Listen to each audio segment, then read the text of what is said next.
Hello, welcome back to Outlandish Claims, everyone. We're here to round out the week with our final thoughts. We're going to jump right into it. Demetrius looks like he's got a prop.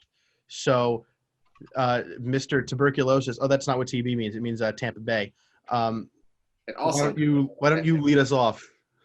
the TB I can get for Tribro for the two. So, the final thoughts for this week. Alluding to our last show, I predicted the Suns winning the series. So, props to the Suns for making the finals for the first time since none of us were alive. Actually, you got not only predicted win the series, you predicted they'd win it in 6. You were the only one to say Suns in 6. I was born in May of '93, so technically I was alive when they made the finals. Oh my God, us three were alive. No, us three were alive. You were not. You're younger than us.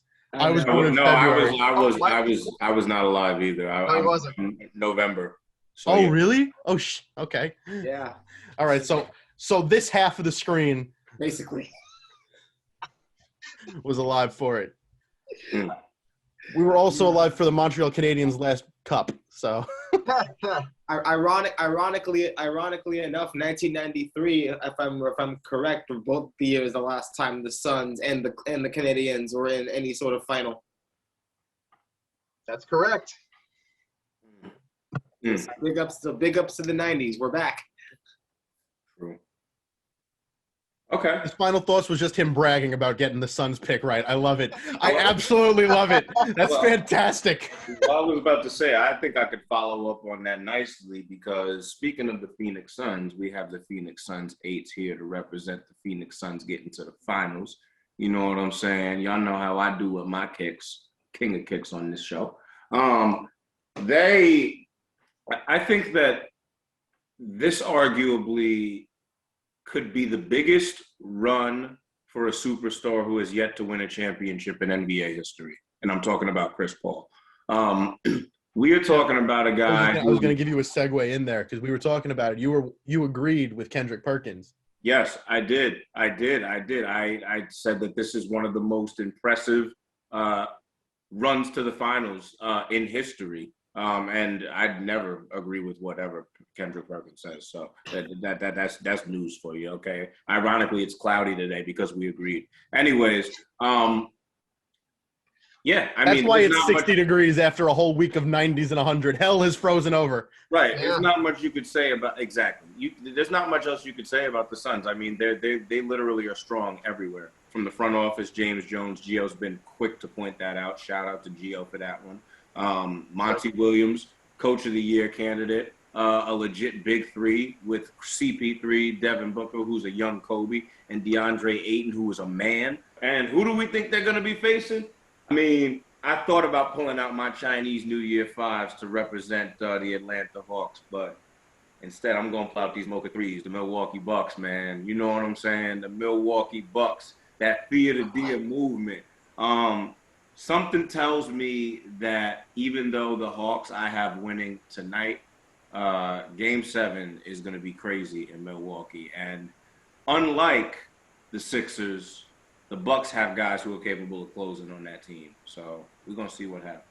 But this is who I got in the finals. A lot of great segues in these final thoughts because I was telling Mike before, as he mentioned, that James Jones deserves some Hall of Fame love, and not even just from, the fact that he was in the finals for like a 7 years straight and won 3 of them, but the stuff he's done as an executive with the Suns the past few seasons has been nothing short of remarkable. And of course, CP3 is a big factor as to why they're doing great as well as Monty Williams, but drafting Ayton at first while people questioned it over drafting Luka Doncic has seemed to work out to this point. Devin Booker has become the babyface assassin that we thought he would be. And even players like Dario Saric have taken on reserve roles that have been beneficial to this team. Not mention the point guard himself, Chris Paul. But when you look at this team, it's an actual team. Even without Chris Paul, they played decently enough to compete in the series against the Clippers.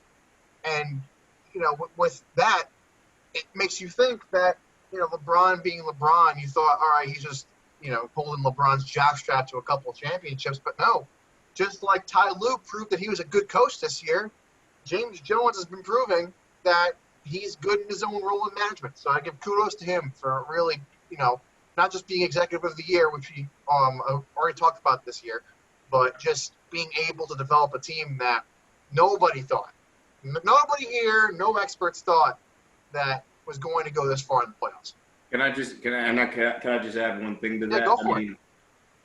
I told Gio this earlier in another chat that we have. This is the 10-year anniversary, 2021, of the Kobe Bryant, the Chris Paul to Lakers trade getting killed, right? This is the 10-year anniversary of that, where Chris Paul and Kobe Bryant would have and should have been teammates. Fast forward 10 years, you know where I'm going with this, y'all. Chris Paul is Devin Booker's teammate, the guy who idolized Kobe, patterned his game after Kobe. Almost 10 years exactly later, now he's playing for his finals.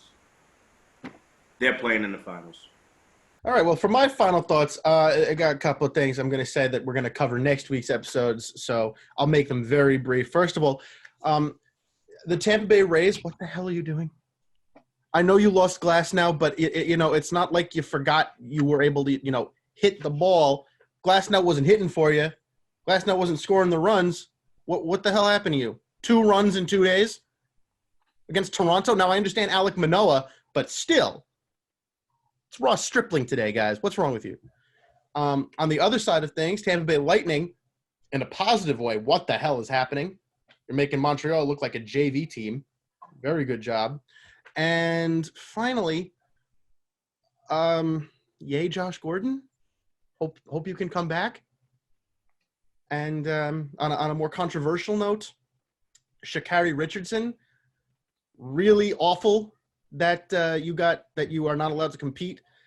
They were the rules, so you did break them. That being said, why is weed being considered a performance-enhancing drug? Unless you're going to the Nathan's hot dog eating contest, it is not a performance-enhancing drug. Please shut up, IOC, all right? And for those two, and in their defense as well, for those of you saying this is an American thing, it's not. It's the world.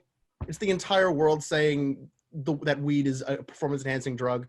So it's not just Americans in this case that are stupid. It's the whole frickin' world that just needs to shut up and learn, unless you're going to go into the Buffalo Wild Wings hot wings eating competition. This is not a performance-enhancing drug. Thank you for coming to my TED Talk. Adam is giving people who's looking to take down Joey Chestnut. I was going to say, imagine Joey Chestnut.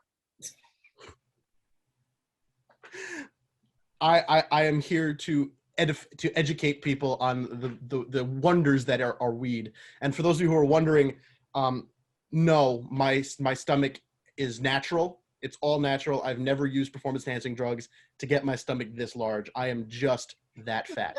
Thank you very much. That is.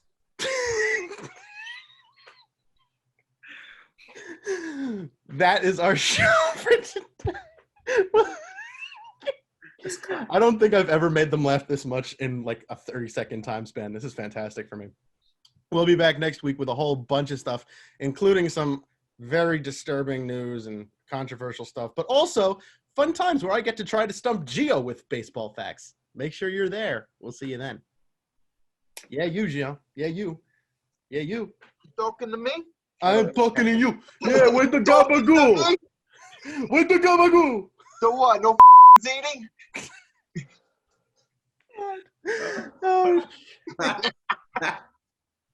I can hear all of the Jersey Shore watching this episode like, hey, we gonna kill these motherfuckers. Hey, Tony, where's the gun at? Go shoot some rats. Oh, God. Oh, this is fantastic. Listen, if they win the Euro, I'm going full next episode. Oh, jeez. I'm gonna come up with like a tank top. Sopranos theme plays in the background. Sopranos, forget that. Play The Godfather. Go full on. Go full Al Pacino. Go full Al Pacino. Oh. Make sure you get a Snooki tan, by the way. Oh, God, that'd be tough to do in a quick time set.